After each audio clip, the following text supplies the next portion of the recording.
Bonjour à toutes et à tous et bienvenue pour ce webinaire introductif à Ishimoku Kinko-io. Donc je suis Reda Avutika, membre de l'équipe FXECM et aujourd'hui je vais vous faire une présentation d'Ishimoku.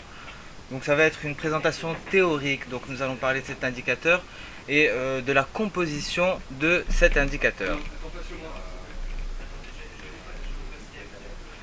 Alors tout d'abord, un petit avertissement sur les risques. Donc négocier sur marge sur le marché des devises ou via des produits CFD comporte un risque élevé et ne peut être recommandé à tout investisseur.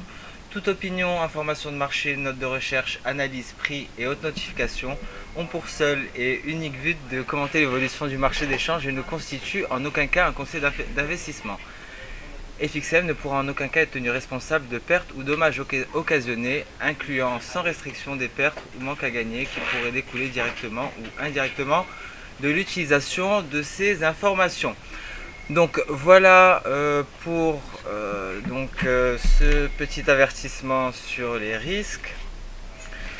Donc nous allons passer à présent, nous allons parler du plan. Donc nous allons voir les différents points que nous allons aborder. Donc dans un premier temps, nous allons parler de la naissance d'Ishimoku. Donc nous allons parler de son créateur. Lors d'une deuxième partie, nous allons aborder les paramètres d'Ishimoku, donc 9, 26, 52. Pour finir, aux composants, aux différentes lignes qui composent le système Ishimoku. Voilà.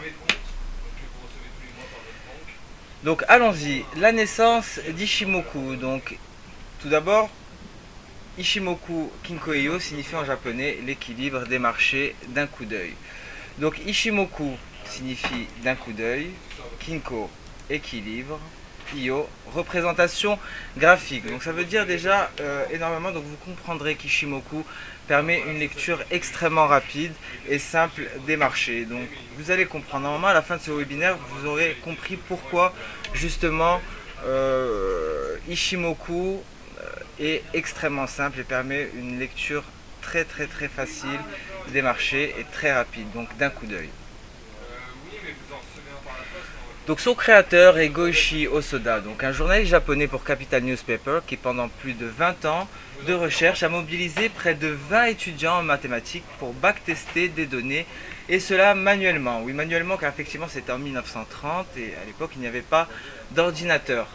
Donc ces recherches avaient pour but de compléter les chandeliers japonais, car Goichi Hosoda estimait que l'information présente dans les chandeliers japonais n'était pas suffisante. Donc en 1935, il publie donc le premier ouvrage sur Ishimoku, Ishimoku Sanjin, qui était très différent d'Ishimoku que l'on connaît aujourd'hui.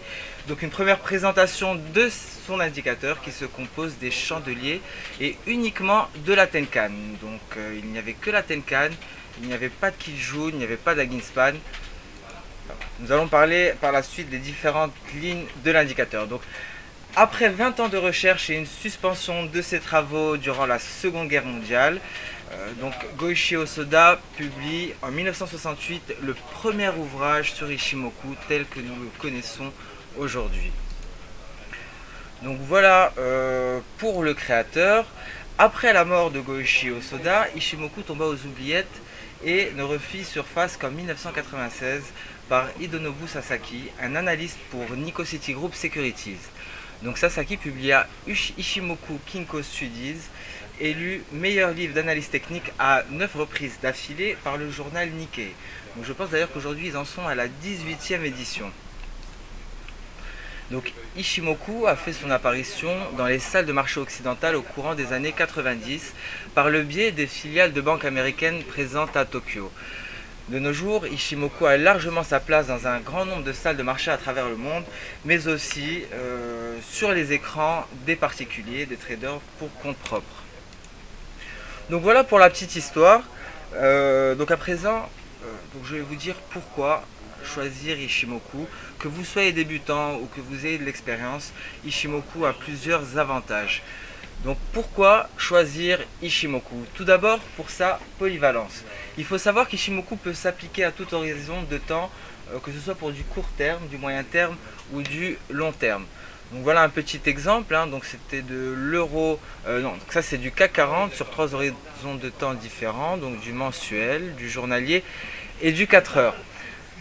Donc voilà, donc cette configuration c'est tout simplement une configuration de trading. Donc ça je n'en parlerai pas lors de ce webinaire, j'en parlerai lors d'un prochain webinaire dédié au trading avec Ishimoku. Donc là c'est simplement une présentation théorique de cet indicateur.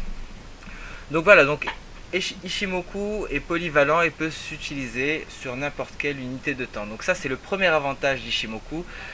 Deuxième avantage, ça sera que Ishimoku se suffit à lui-même, donc autosuffisance. C'est le seul indicateur à donner à la fois un signal et une validation de signal. Donc celui-ci peut tout de même être combiné à un oscillateur, donc un RSI par exemple. Mais bien entendu, je vous encourage, hein, si vous souhaitez trader avec cet indicateur-là, avec Ishimoku, il faudra bien entendu tracer des trendlines. Donc ça c'est très important, ne pas négliger. Vous n'avez pas besoin de rajouter un autre indicateur ou de rajouter des oscillateurs et de charger vos graphiques. Simplement des trendlines. Donc voilà, donc ça déjà, pour les débutants, à mon sens, je pense que c'est un très bon point. Parce que les débutants ont la manie de surcharger leur graphique par énormément d'indicateurs et d'oscillateurs, du coup on n'y voit plus rien. Donc Ishimoku vous permet de placer un seul indicateur, donc Ishimoku suffira pour votre trading, que vous soyez débutant ou expérimenté. Donc voilà un petit exemple, ça c'est du GBP USD en 4 heures, donc voilà, simplement j'ai tracé la trendline, j'ai placé Ishimoku sur mon graphique et donc pas besoin d'autre chose étant donné que Ishimoku m'a donné un signal, donc sorti du nuage avec une validation du signal, donc une lagging span qui est dégagée, donc il n'a pas d'obstacle. Prochain obstacle pour la lagging span, la trendline ici. Donc voilà pour un petit, ça c'est juste un petit exemple, donc Ishimoku ça suffit, pas besoin de rajouter autre chose. Troisième avantage d'Ishimoku, c'est sa simplicité. Donc Ishimoku permet une lecture rapide, donc d'un coup d'œil, mais fournira aussi des niveaux majeurs de support et de résistance. Donc voici un petit exemple sur l'US30 en mensuel. Donc voilà, donc d'un coup d'œil, hein, vous pouvez déterminer le sens de la tendance, vous pouvez déterminer des niveaux de support et de résistance. Pas besoin d'ajouter un autre outil, Ishimoku vous fournit déjà tout pour votre trading. Donc voilà pour les trois avantages majeurs d'Ishimoku. Nous allons passer à présent à la description donc, des lignes qui composent ce système de trading. D'abord, nous allons parler des paramètres d'Ishimoku. Donc les paramètres par défaut d'Ishimoku sont le 9, 26, 52. Pourquoi? Alors je vais vous expliquer pourquoi, et je vais vous expliquer pourquoi il ne faut pas changer justement ces paramètres. Donc moi je vous conseille vivement, je vous recommande de garder ces paramètres tels quels. Donc 9, 26, 52. 9, alors pourquoi 9? Donc le 9 correspond à une semaine et demie de séance de trading au Japon. Donc au Japon c'était des semaines de 6 jours, donc une semaine et demie est égale à 9. Donc voilà pour le 9, et vous l'aurez deviné, le 26 correspond au nombre de séances de trading dans un mois. Donc 4 semaines de 6 jours, donc voilà tout simplement pour le 26. Ça correspondra donc à un mois, et le 52 bien entendu correspond à 2 mois de séance de trading. Donc voilà l'explication des paramètres par défaut d'Ishimoku.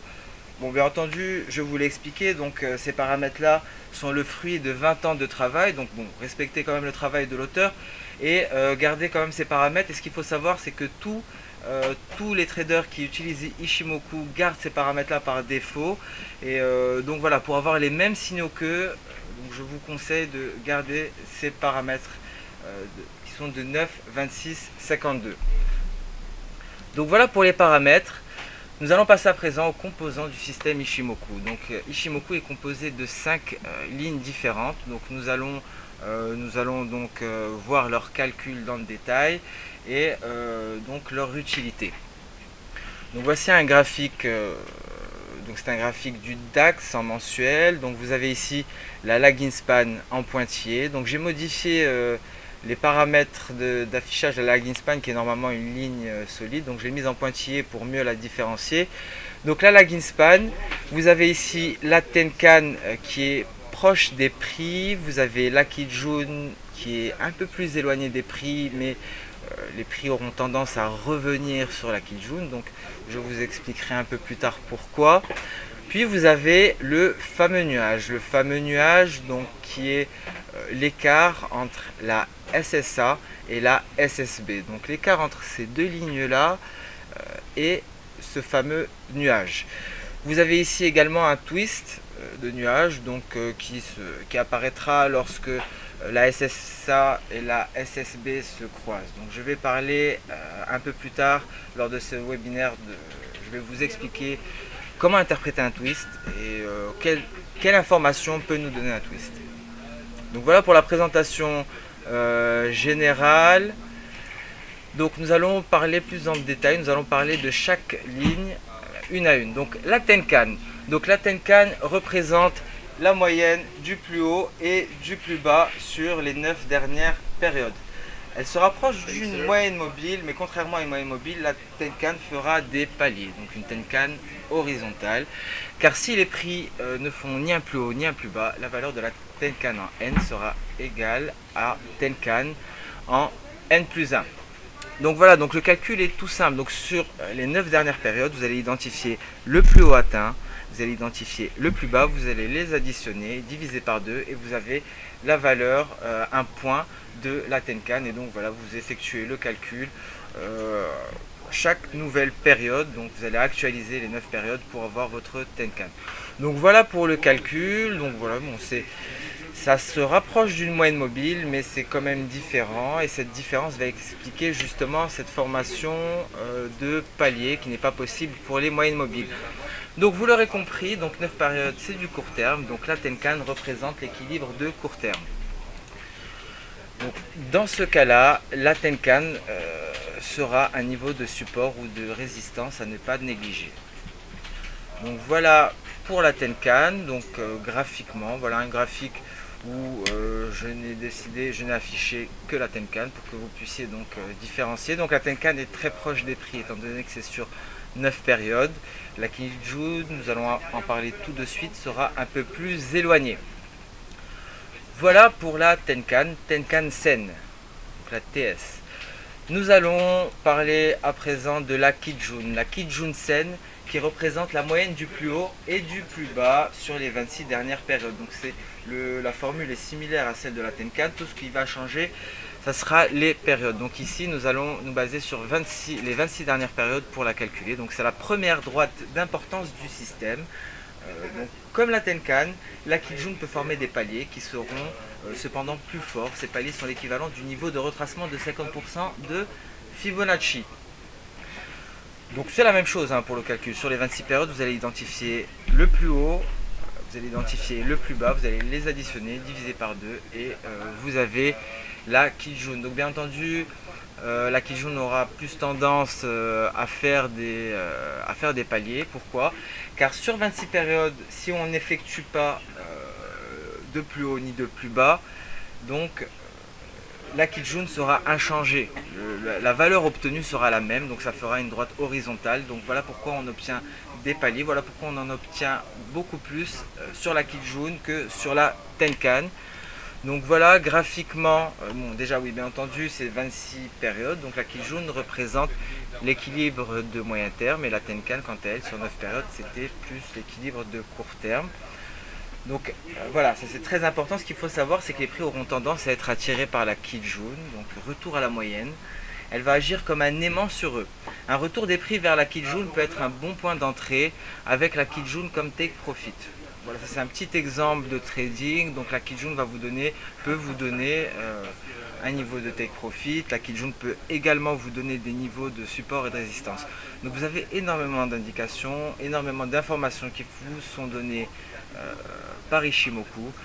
Tout ce qu'il faut donc c'est maîtriser les différentes lignes, s'habituer à cet indicateur et vous en tirez énormément d'informations et ce en très peu de temps et avec un seul indicateur. Donc pas besoin, comme je l'ai dit, de rajouter des oscillateurs et de rajouter plusieurs indicateurs. Donc le meilleur trading est le trading simple. Un graphique surchargé ne vous apportera aucune information, il ne vous rapportera que des contradictions. Donc à éviter.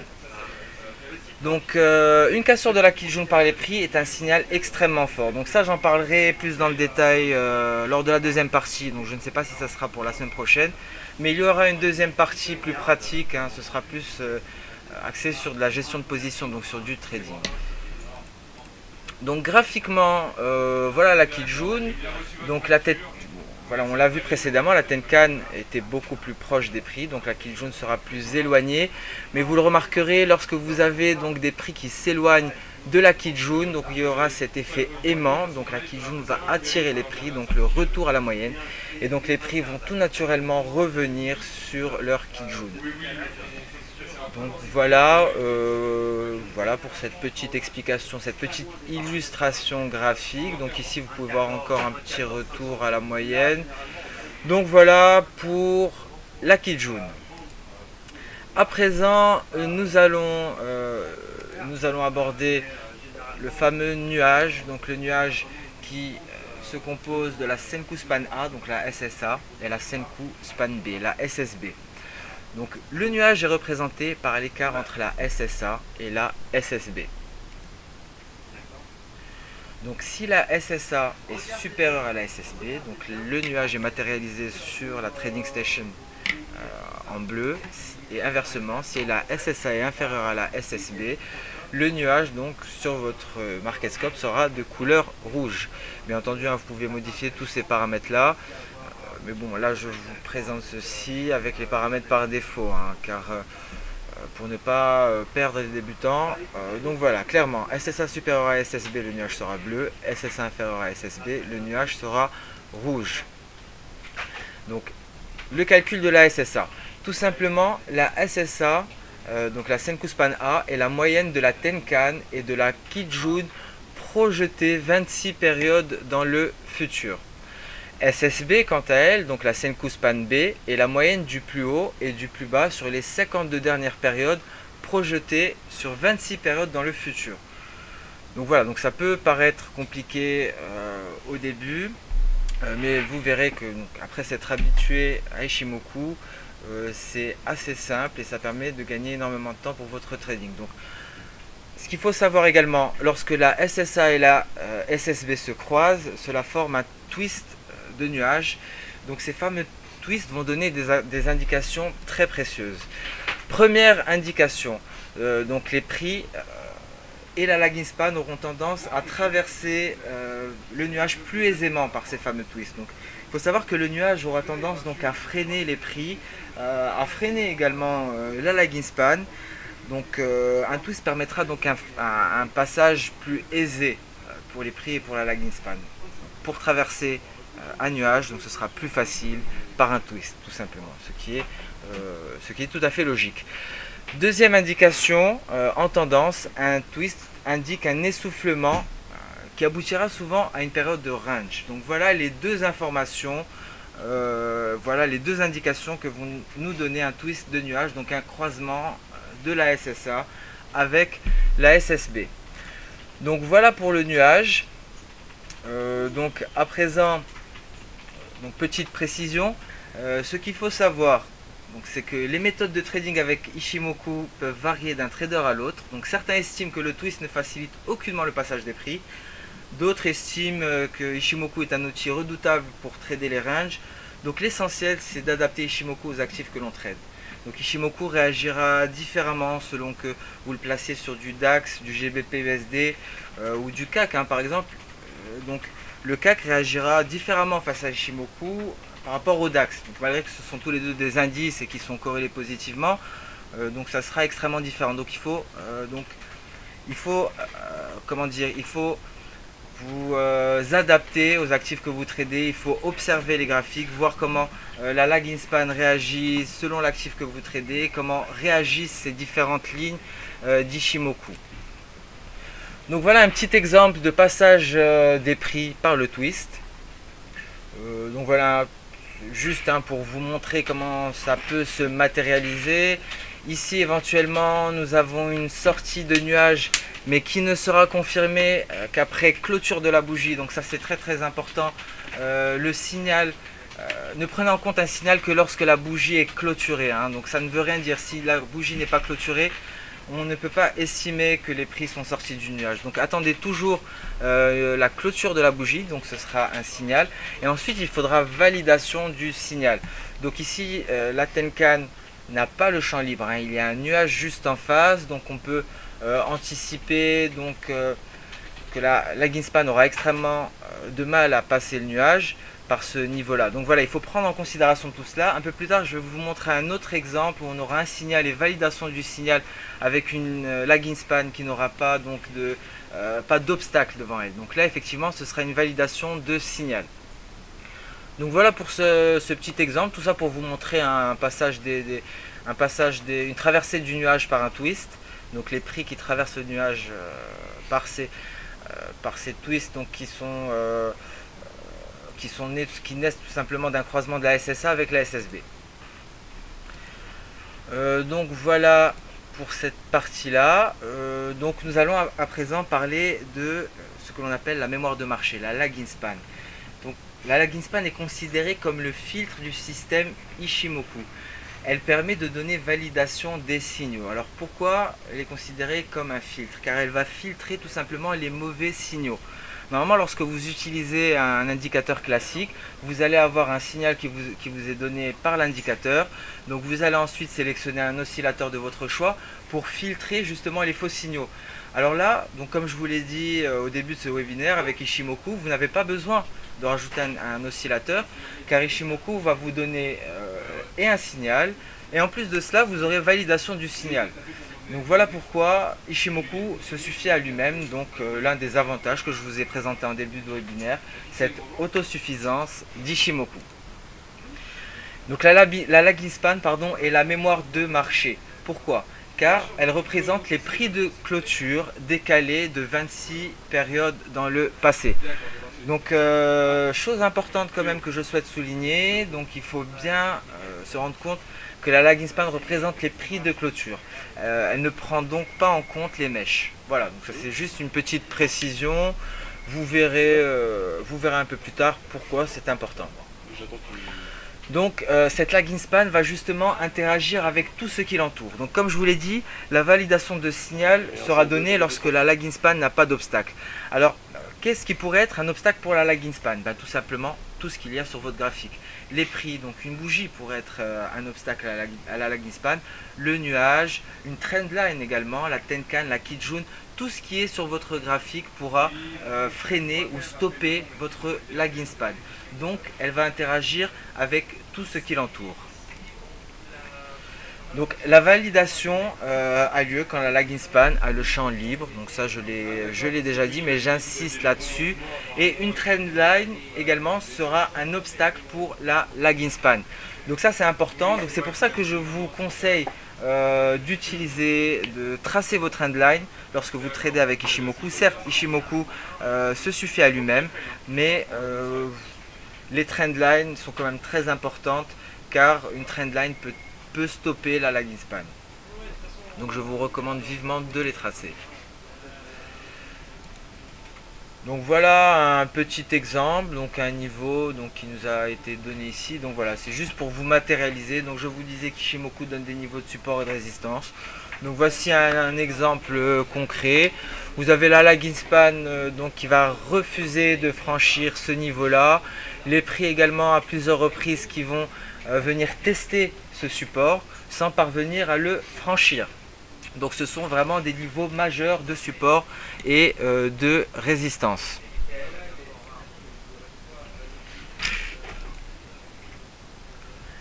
Donc voilà pour la Laginspan. Donc ça voilà, donc ça c'est très important. Donc je voulais préciser cela.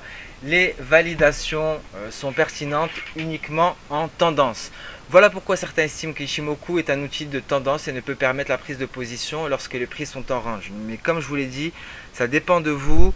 Donc à vous de voir ce que vous préférez, à vous de voir ce qui vous réussit. Faites des tests en compte de démonstration. Si vous n'avez jamais tradé avec Ishimoku, essayez avec un compte de démonstration. Donc n'hésitez pas à me contacter si vous voulez parler d'Ishimoku, si vous voulez un peu d'aide. Donc je vais envoyer mon adresse email sur le chat, donc r@fxecm.fr. ishimoku.fr. Donc n'hésitez pas, si vous voulez vous lancer sur Ishimoku, n'hésitez pas à me contacter. Faites des essais sur votre compte de démonstration et donc ce serait un plaisir de vous proposer mon aide. Donc attention, les validations ne sont pertinentes qu'en tendance. Aucune prise de position, et je dis bien aucune, ne doit être envisagée sans validation de la lagging span. Donc ça, c'est extrêmement important. Donc deuxième point important, donc voilà. Ainsi, Ishimoku permet de déterminer la tendance. Ça, c'est pour conclure là-dessus. Ishimoku permet de déterminer la tendance, les niveaux de support et de résistance, tout en donnant un signal avec validation. Donc c'est l'autosuffisance de ce système-là, le tout d'un coup d'œil, donc la simplicité, et cela, quelle que soit l'unité de temps, donc c'est ce qui représente sa polyvalence. Donc voici, vous retrouvez là les trois arguments phares, trois arguments qui, pour moi, sont ceux qui m'ont poussé à utiliser cet indicateur-là. Donc voilà, donc comme tout le monde, hein, j'ai commencé avec des indicateurs classiques sans jamais trouver vraiment un indicateur qui me correspondait. Et effectivement, Ishimoku, de par cette polyvalence et cette simplicité, m'a donc permis d'évoluer dans le trading. Et donc je vous recommande vraiment d'essayer cet indicateur, de faire des tests en démonstration. Vous avez mes coordonnées, mon adresse mail rabouchika@fxcm.fr. Si vous avez des questions, n'hésitez pas. Donc ce webinaire a été enregistré, donc vous pourrez bien entendu le revoir. Je sais que je suis allé assez vite sur certaines notions, donc c'est nouveau pour la plupart d'entre vous. Donc essayez de revoir ça à tête reposée. Et si vous avez des questions complémentaires, envoyez-moi un email, je vous rappellerai, ou bien vous pouvez appeler directement FXCM. Donc voilà, donc je pense que j'ai fait le tour de la partie théorique. Mais ce n'est pas tout de connaître la théorie. Ce qu'il faut, il faut s'entraîner. Donc le plus important, c'est de faire des tests, de faire des essais en démonstration, de s'habituer à regarder toutes ces lignes, à voir comment elles réagissent, comment réagit une lagging span face à un support, une résistance, ou lorsqu'elle croise une Tenkan ou une Kijun. Voilà, il faut s'y habituer pour pouvoir se sentir à l'aise avec Ishimoku. Donc voilà, ce webinaire touche à sa fin. J'espère que j'ai été assez clair. Je vois que j'ai pas eu énormément de questions. Donc n'hésitez pas, si des questions vous viennent à l'esprit, à m'envoyer un petit email. Je me ferai un plaisir de vous recontacter. Pour ceux qui veulent la version PDF de ce webinaire, envoyez-moi un email. Je vous l'enverrai. Donc ça sera plus simple pour vous. Donc voilà, donc la prochaine fois, je l'espère, nous allons parler encore une fois Ishimoku, mais ce sera plus basé sur le trading. Donc entre temps, entraînez-vous en démonstration, faites des essais et n'hésitez pas à nous contacter.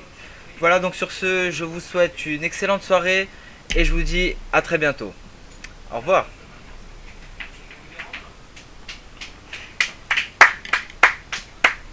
Raboutika 2017.